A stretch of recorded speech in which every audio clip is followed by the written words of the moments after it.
Bismillahirrahmanirrahim. Dalil kedua di dalam usul fikih adalah sunnah. Sunnah sebagaimana dalam kitab Al-Wajiz fi Ushulul Fiqh halaman 35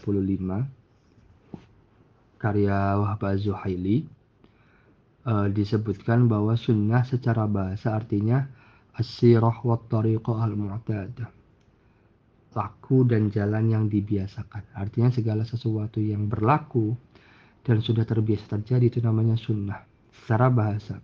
Maka dalam hal ini termasuk sunnah yang baik dan sunnah yang buruk itu masuk dalam kategori pengertian sunnah secara bahasa. Menurut usuliyin, para ahli usul fikih mendefinisikan bahwa sunnah adalah hiya kullu ma sadara 'anir rasul sallallahu alaihi wasallam min qaulin aw fi'lin aw taqririn. Sunnah adalah segala sesuatu yang bersumber dari Rasul sallallahu alaihi wasallam, baik berupa perkataan atau perbuatan atau ketetapan. Maksudnya adalah bahwa usul fikih menjadikan sunnah ini sebagai salah satu sumber untuk mengambil dalil sebagai landasan sebuah hukum. Baik segala sesuatu itu bisa berupa perkataan, perbuatan atau ketetapan. Dari sini mereka membagi sunnah ke dalam 3 bagian. Pertama, sunnah qauliyah.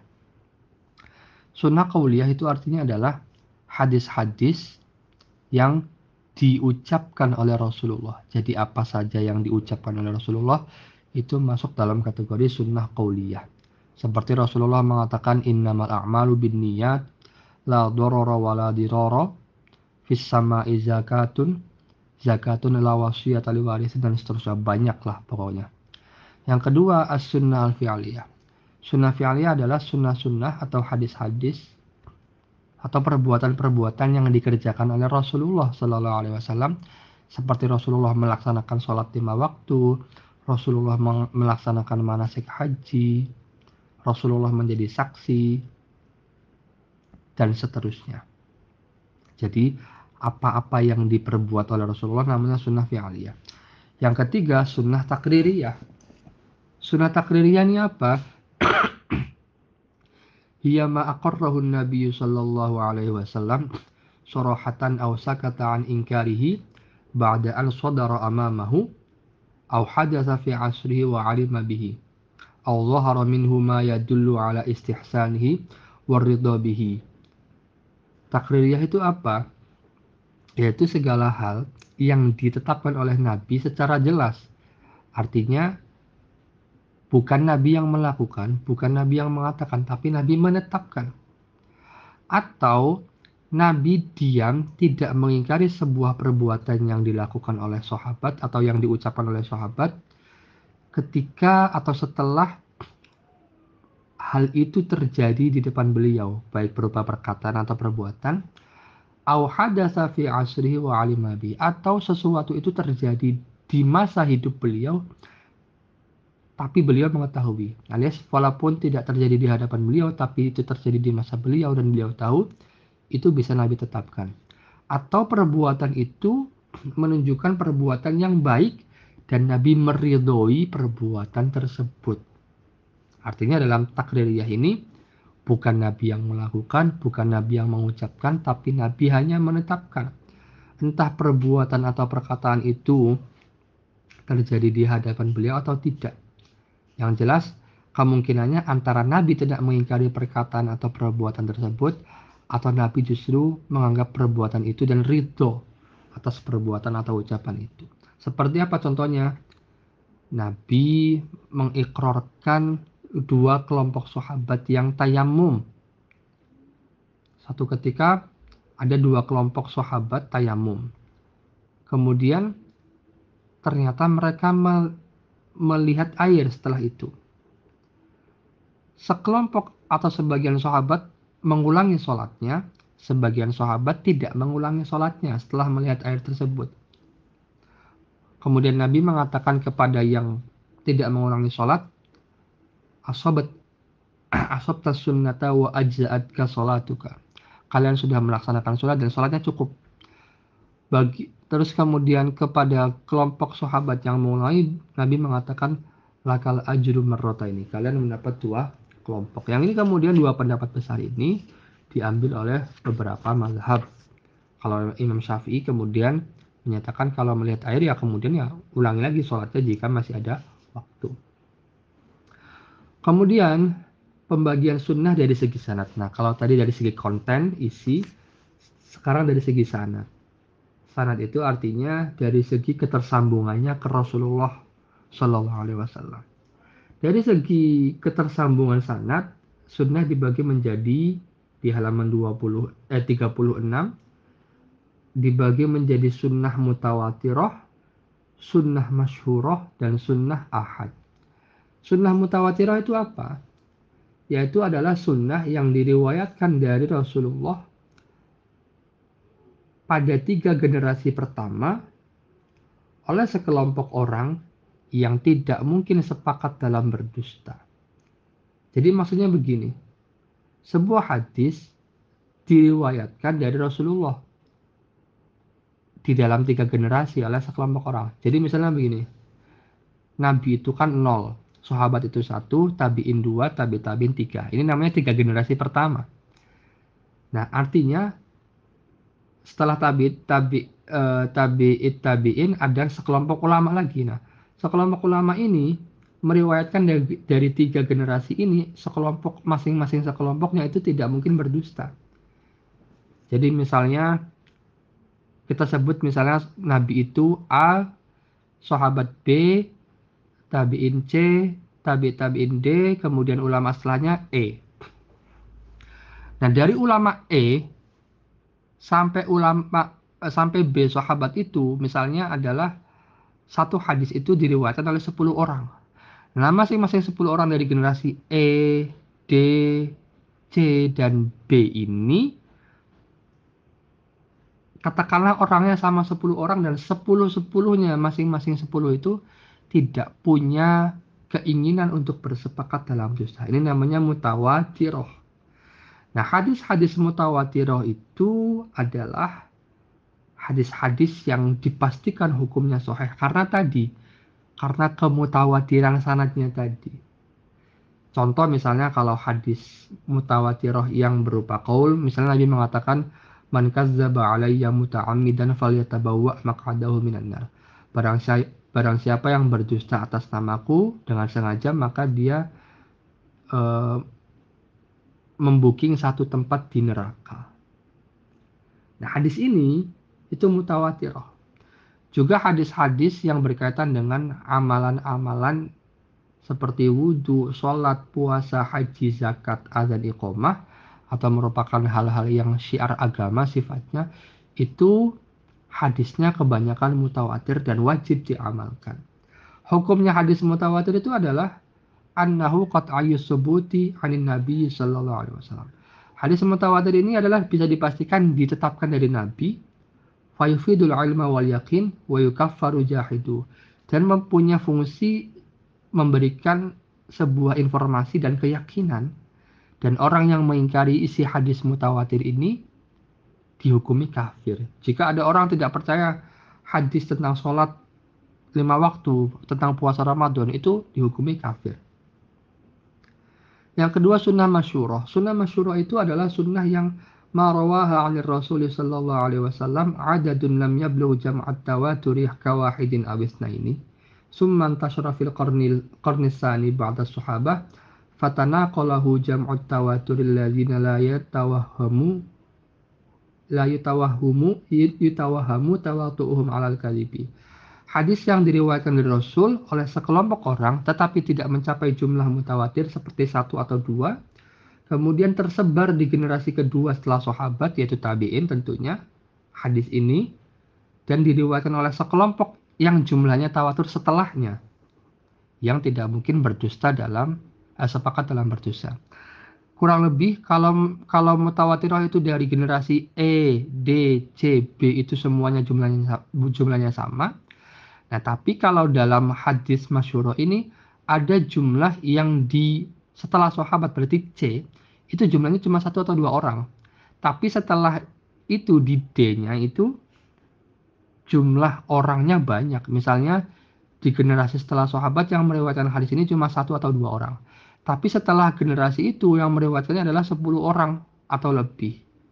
Nah, bedanya kalau antara mutawatirah dengan masyhurah, kalau mutawatirah semua jumlahnya banyak, kalau di masyhurah ada satu generasi yang jumlah orang yang meriwayatkannya itu, yaitu katakanlah generasi kedua setelah sahabat itu diriwayatkan oleh 1 atau 2 orang saja hadisnya. Nah, hukum hadis masyhurah itu dipastikan dari sahabat qat'iyatus subut, dipastikan dari sahabat yang meriwayatkan, tapi bukan dipastikan secara qat'i dari Rasul. Tapi hadis semacam ini bisa memberikan ketenangan dan dugaan yang lebih dekat kepada keyakinan bahwa hadis ini dijamin ada adanya. Karena ada sahabat yang meriwayatkan, maka ada hadis kan, kira-kira begitu. Karena ada sahabat yang terdeteksi secara sanadnya. Orang yang mengingkari hadis masyhurah itu dihukumi fasik, tidak dihukumi kafir seperti mutawatirah. Dan hadis masyhurah ini secara fungsi bisa mengkhususkan sesuatu yang umum di Quran. Yang ketiga, sunnah ahad. Sunnah ahad ini adalah marawaha 'anil Rasul sallallahu alaihi wasallam ahadun kawahidin aw itsnaini aw jam'un lam yablugh haddat tawaturi wa aksarul ahaditsi ahadun wa tusamma khabarul wahid. Yaitu hadis yang diriwayatkan dari Rasul oleh individu-individu seperti 1, 2 atau sekelompok orang tapi tidak masuk dalam kategori jumlah tawatur. Dan kebanyakan hadis justru adalah ahad. Jadi kalau masyhurah ini, kalau ahad ini lebih sedikit daripada masyhurah. Misalnya hadis A dari sahabat, tabi'in itu cuma diriwayatkan oleh 1, 2 konsisten. Nah, hadis ahad ini itu memberikan fungsi yang zoniyah, yaitu dugaan kuat, tapi tidak memberikan fungsi keyakinan dan tumanina. Karena ini hanya diduga datang dari Rasulullah, diduga. Tapi tetap wajib diamalkan, tapi tidak diyakini. Karena ada keraguan dalam ketetapannya. Dalam artian, karena mayoritas hadis itu adalah ahad, maka perlu dikaji sampai benar-benar setiap sanad dalam riwayat itu adalah bisa dipastikan keberadaannya. Alias, kira-kira fungsinya sunnah itu apa terhadap Al-Quran? Jadi sudah ada Quran, kok ada sunnah? Kenapa harus ada sunnah? Nah, ternyata sunnah ini punya fungsi. Di halaman 38 kitab Al-Wajiz, fungsi pertama disebutkan bahwa sunnah itu muakkidatan lil Quran. Antakuna sunnatu muakkidatan lil Quran. Sunnah itu berfungsi menguatkan apa yang ada di Quran. Maksudnya adalah Al-Quran sudah memberikan panduan umum, kemudian dikuatkan lagi oleh sunnah. Seperti perintah sholat, zakat, puasa Ramadan, haji. Itu sudah ada di Al-Quran. Dan kemudian di sunnah dikuatkan lagi. Kemudian larangan syirik, dan seterusnya. Contoh misalnya, larangan untuk memakan harta orang lain dengan cara yang jelek. Itu ada ayat ya ayyuhalladzina amanu la ta'kulu amwalakum bainakum bil batil. Itu Quran sudah jelas-jelas melarang bahwa orang beriman dilarang memakan harta di antara sesama mereka dengan cara yang batil. Kemudian dijelaskan di hadis, dikuatkan lagi la yahillu malu mri'in muslimin illa bi nafsin minhu. Tidak halal harta seorang muslim kecuali dengan cara yang baik, cara memperolehnya. Jadi sebenarnya larangannya sudah ada di Quran. Sunnah tinggal menguatkan saja bahwa ini memang benar-benar tidak boleh. Yang kedua, sunnah itu antakuna sunnatu mubayyinatan lil Qur'an. Sunnah itu berfungsi menjelaskan apa yang ada di Quran. Nah, penjelasan ini ada 3 macam. Pertama, antubayyina mujmalal Qur'ani. Sunnah itu menjelaskan apa yang global di Quran. Maksudnya adalah sesuatu yang sudah dijelaskan, dituangkan di Quran, tapi masih global dijelaskan oleh sunnah. Seperti sunnah-sunnah amaliyah dan qauliyah yang menjelaskan tata cara ibadat dan ketentuan muamalat. Misalnya di Quran sudah dijelaskan tentang perintah sholat. Nah, sholatnya itu kan masih global. Sholat yang bagaimana? Dijelaskan di Quran, di sunnah. Kalau sholat duhur sekian rakaat caranya begini, maghrib sekian rakaat caranya begini. Begitu juga muamalat. Misalnya di Quran hanya dijelaskan baik itu bagaimana, halal. Nah, baik yang halal itu bagaimana dijelaskan oleh sunnah. Yang kedua, penjelasan sunnah adalah antukhassisa umum amal Qur'ani, mengkhususkan hal yang umum di Quran. Contoh hadis la tunkahul mar'atu ala ammatiha wala ala khalatiha wala ala ibnati akhiha wala ala ibnati ukhtiha. Ada hadis bunyinya seorang perempuan tidak dinikahi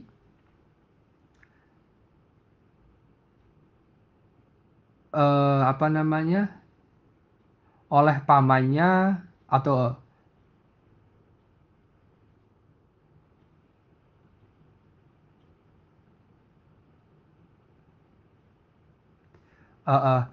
dari segi la tukahul mar'atu ala ammatiha wala ala khalatiha wala ala ibnati akhiha wala ala ibnati ukhtiha. Itu adalah larangan-larangan bagi perempuan. Misalnya perempuan itu tidak boleh menikah dengan bibi, jadi misalnya seorang perempuan, laki-laki menikahi perempuan bersama dengan bibinya itu nggak boleh. Jadi ya perempuan itu tidak boleh dinikahi bersama dengan bibinya dan seterusnya. Nah itu mengkhususkan qauluhu ta'ala wa uhilla lakum ma wara'a dzalikum, dihalalkan bagi kalian selain itu. Artinya ayat Quran ini masih umum kemudian ditaksis. Yang ketiga, antuqayyida mutlaqal Quran. Sunnah itu berfungsi untuk membatasi apa yang mutlak di Quran. Artinya di Quran ini masih umum dan masih absolut dan belum dibatasi. Contoh, ayat wasariqu wasariqatu faqta'u aydiyahuma. Itu ayat yang berbicara tentang bahwa pencuri laki-laki ataupun perempuan itu dipotong tangannya. Dipotong tangannya ini masih mutlak, masih belum ada batasan. Dibatasi oleh hadis Nabi bahwa yang dimaksud dipotong tangannya adalah tangan bagian pergelangan tangan. Ini fungsi kedua sunnah, itu menjelaskan Al-Quran. Yang ketiga, antakuna sunnatu nasikhatanil Quran. Sunnah itu berfungsi merevisi apa yang ada di Quran. Seperti hadis la wasiyata liwarisi. Tidak ada wasiat sama sekali bagi ahli waris. Ini menasak atau merevisi hukum yang ada di Quran, yaitu surah Al-Baqarah ayat 180. Kutiba alaikum idza hadara ahadakumul mautu in taraka khairan al-wasiyatu lil walidaini wal aqrabin.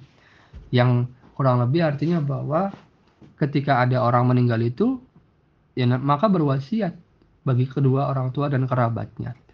Nah, ayat ini kemudian direvisi oleh hadis tadi. Dan ini kemudian menjadi pendapat mayoritas mazhab Syafi'i. Yang keempat, sunnah itu berfungsi untuk memberikan hukum baru yang tidak disebutkan Al-Quran. Ada hukum-hukum yang kita ketahui sekarang pada dasarnya itu tidak ada di Quran. Contoh, perempuan yang sudah menikah itu dirojam ketika dia berzina. Itu tidak ada di Quran. Kemudian keharaman memakai emas dan sutra bagi laki-laki, itu tidak ada di Quran, adanya di sunnah. Alias sunnah ini kemudian memberikan hukum baru yang tidak sempat disebutkan oleh Al-Quran. Itu fungsi-fungsi sunnah terhadap Al-Quran atau posisi sunnah terhadap Al-Quran. Kehujjahan sunnah artinya bagaimana sunnah bisa menjadi dalil, alias apa sunnah, apa dalilnya? Sunnah itu merupakan hujjah. Ada dalil-dalil yang menunjukkan bahwa sunnah ini merupakan hujjah dan sumber hukum. Ulama sepakat bahwa sunnah Nabi itu merupakan sesuatu yang wajib diikuti sebagaimana Quran dalam menggali hukum syarak. Dan sunnah itu merupakan sumber hukum yang kedua. Banyak dalil baik dari Quran maupun ijma' dan juga rasional yang menunjukkan bahwa sunnah itu adalah sumber hukum. Yang pertama, Al-Quran itu sendiri. Al-Quran faradallahu ta'ala 'alal mu'minina ita'atan Nabi sallallahu alaihi wasallam wattiba'ahu. Dalam kitab Al-Wajih halaman 39 dinyatakan bahwa Allah mewajibkan umat Islam itu atau orang mukmin itu taat kepada Nabi dan mengikuti Nabi. dan menjadikan taatnya kepada Rasulullah itu sebagaimana taat kepada Allah, dan memerintahkan orang muslim untuk mengembalikan apa yang diperselisihkan kepada Allah dan Rasulnya. Di antara ayatnya ada banyak. Pertama, surah An-Nisa ayat 59, ya ayyuhalladzina amanu atiillaha wa atiiur rasula wa ulil amri minkum fa in tanaza'tum fi syai'in farudduhu ila Allahi war rasuli in kuntum tu'minuna billahi wal yawmil akhir dzalika khairu wa ahsanu ta'wila. Ayat ini jelas. Ya ayyuhalladzina amanu atiillaha, taatlah kepada Allah, wa atiiur rasul, taatlah kepada Rasul. Ini menunjukkan bahwa hadis Nabi itu atau sunnah itu wajib diikuti. Ayat lain di surah An-Nisa ayat 80 bunyinya, may yuti'ir rasula faqad ata'a Allah. Barang siapa yang taat kepada Rasul, maka dia sungguh telah taat kepada Allah. Ini jelas. Kemudian yang kedua, dalil yang menunjukkan bahwa hadis atau sunnah merupakan sebuah sumber hukum adalah ijma' sahabat. Sahabat sepakat terhadap wajibnya mengamalkan sunnah Nabi sesudah mengamalkan Quran, yaitu dengan dalil mereka kesepakatannya itu dihasilkan dari ketika Mu'ad dikirim ke Yaman oleh Nabi Muhammad. Nabi bertanya kepada Mu'ad ketika dia akan ke Yaman, kalau kamu menemukan suatu perkara, maka dengan apa kamu memutusnya? Pertama dengan Quran. Kalau tidak ketemu, qala akti bi sunnati Rasulillah. Dan seterusnya. Ini membuktikan bahwa sunnah itu di urutan kedua. Yang ketiga, dalil tentang kehujahan sunnah adalah akal itu sendiri, rasional, ma'qul. Syekh Wahbah Zuhali mengatakan, la yumkinul amalu bimujarradil ahkamil ijmaliyatil waridati fil qur'ani biduni bayani sunnati wa kana tablighun nabiyyi wahya rabbihi bi amrayni iqra' al-Qur'an wa bayanahu alaihi salatu wassalam wa asbahatis syari'atu mutajassidatan fil qur'ani wa sunnati ma'an duna imkanil istighna'i bi ahadihima 'anil akhar. Dia mengatakan bahwa tidak mungkin mengamalkan hukum itu semata-mata hanya menggunakan hukum-hukum yang bersifat global yang ada di Quran tanpa menggunakan penjelasan dari sunnah. Dan penyampaian Nabi terhadap wahyu Allah itu berupa dua hal. Pertama, Nabi membacakan Al-Quran. Kedua, Nabi menjelaskan isi Al-Quran. Oleh sebab itu kemudian syariat terbentuk di dalam Al-Quran dan Sunnah secara bersama-sama tanpa mengabaikan satu sama lain.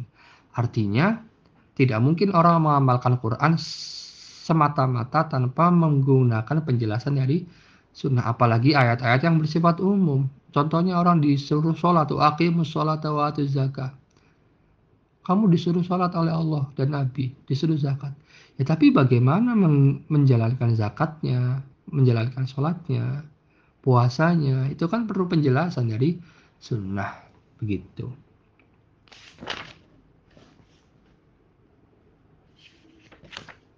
Kemudian penjelasan mengenai af'alun Nabi, perbuatan Nabi. Macam-macam perbuatan Nabi ini penting. Apakah semua perbuatan Nabi itu wajib diikuti? Nah, di usul fiqh akan dijelaskan macam-macam atau jenis-jenis perbuatan Nabi. Wahbah Zuhali membatasi atau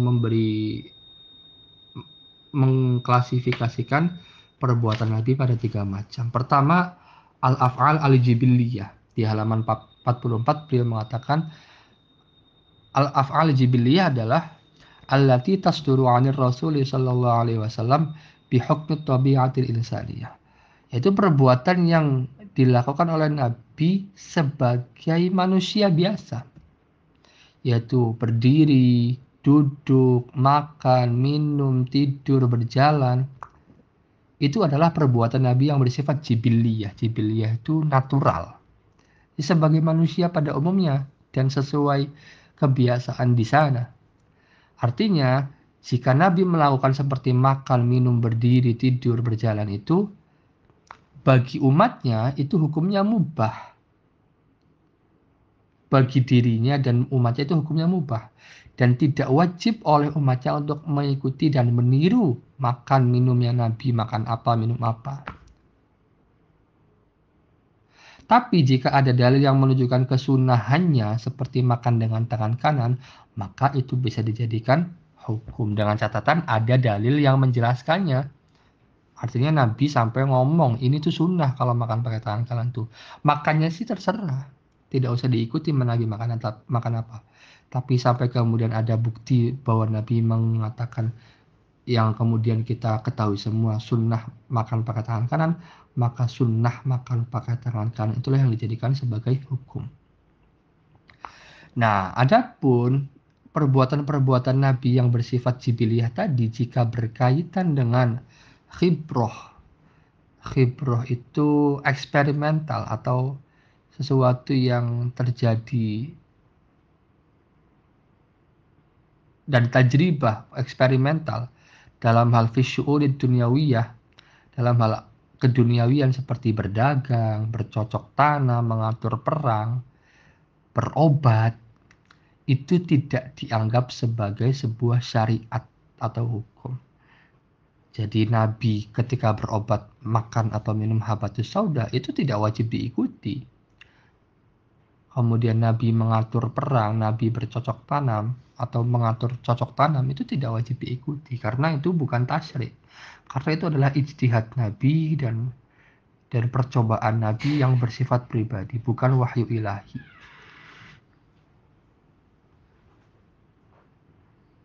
Jenis yang kedua adalah al-af'al allati sabata kaunuha min khasaisin Nabi sallallahu alaihi wasallam. Perbuatan-perbuatan yang ditetapkan khusus untuk Nabi, seperti kaibahatil wisali fi syiyami wa ikhtisasihi biwujubi salatid duha wal adha wal witri wat tahajjudi wal laili. Ada perbuatan-perbuatan yang khusus hanya untuk Nabi, seperti Nabi boleh puasa wisol, puasa nyambung, puasa maghrib, buka puasa lagi. Atau Nabi mewajibkan dirinya sholat duha, sholat aid, witir, tahajud itu hanya khusus untuk Nabi. Dan kebolehan menikah lebih dari 4 perempuan itu hanya khusus untuk Nabi. Yang ketiga, perbuatan-perbuatan yang tidak termasuk kategori yang sebelumnya. Dan perbuatan-perbuatan ini bisa menimbulkan tasyrik atau hukum.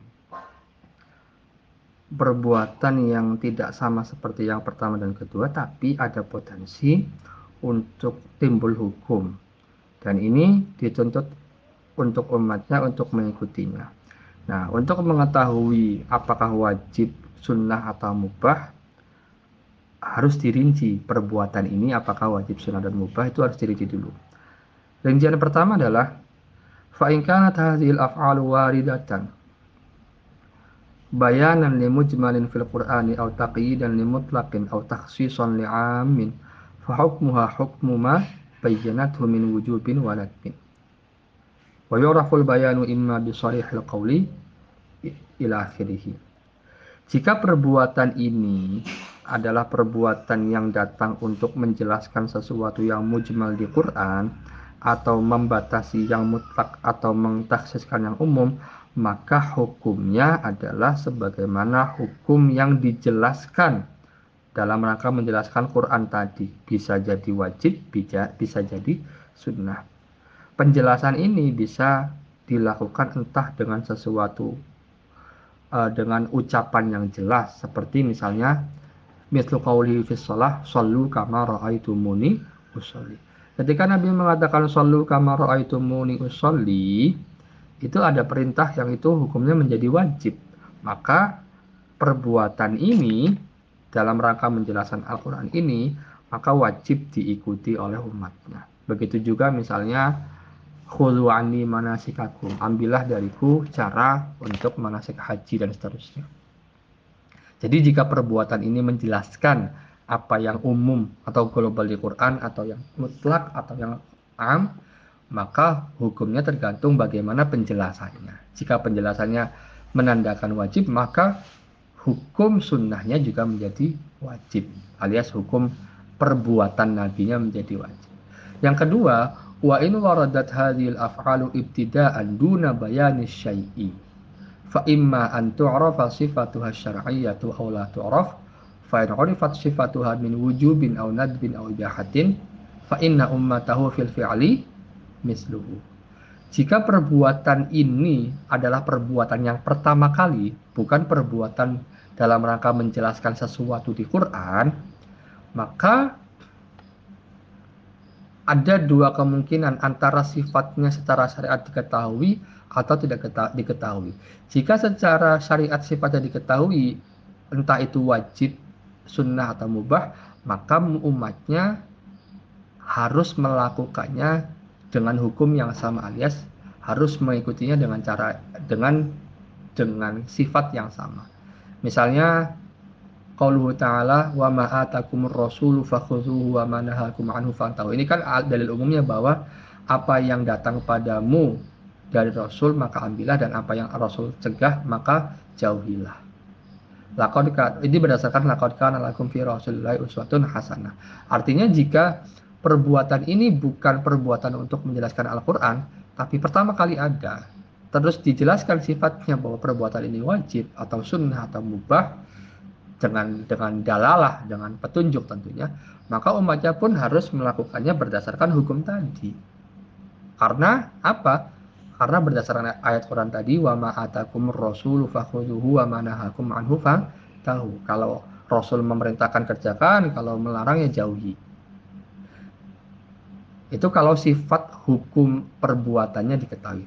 Nah, fa in juhilat sifatul fi'li syar'iyyati.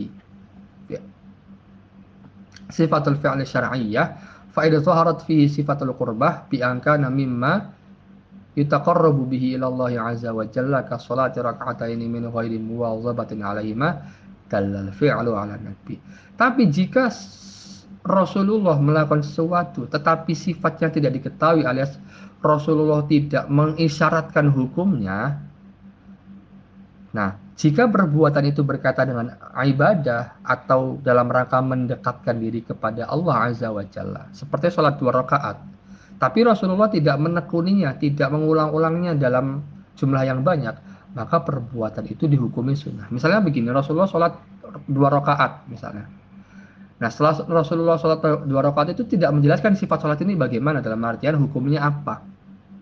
Nah, karena sholat ini kaitannya dengan ibadah, nah, kemudian diisyaratkan kepada sahabat bahwa sholat ini tidak sering dilakukan, kemudian diambil kesimpulan bahwa jika kaitannya dengan ibadah, maka hukum perbuatan ini dihukumi sunnah. Wa illam yadhhar fihi sifatul qurbati kal bai'i wal muzara'ati kana mufidan al-ibahata wa huwa rajihu 'inda al-ulama'i.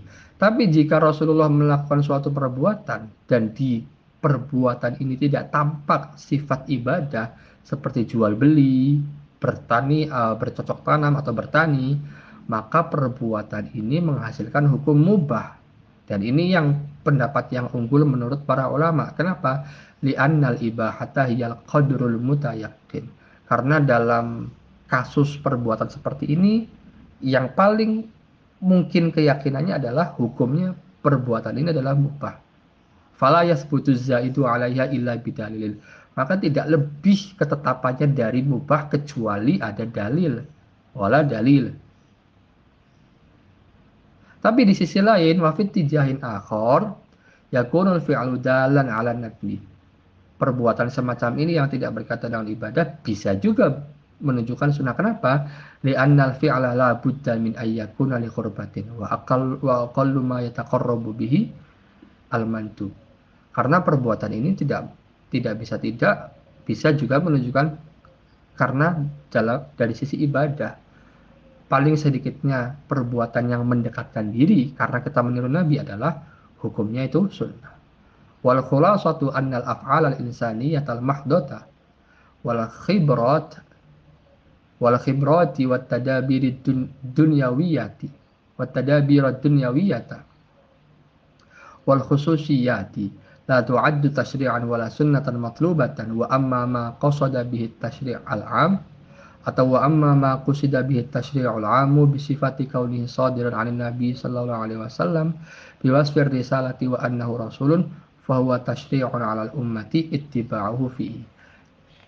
Kesimpulannya adalah bahwa perbuatan manusia yang murni, yang bersifat eksperimental, yang bersifat perbuatan pengaturan duniawi, dan hal-hal yang spesifik, itu tidak dianggap syariat dan juga tidak termasuk sunnah yang dituntut kepada umatnya. Adapun hal-hal yang tujuannya bersifat tasyri' atau hukum yang umum, yang itu muncul dari Nabi sebagai seorang Rasul, itu bisa menjadi syariat untuk umatnya mengikuti perbuatan tersebut, dengan catatan itu menandakan diri beliau sebagai seorang Rasul atau utusan Allah.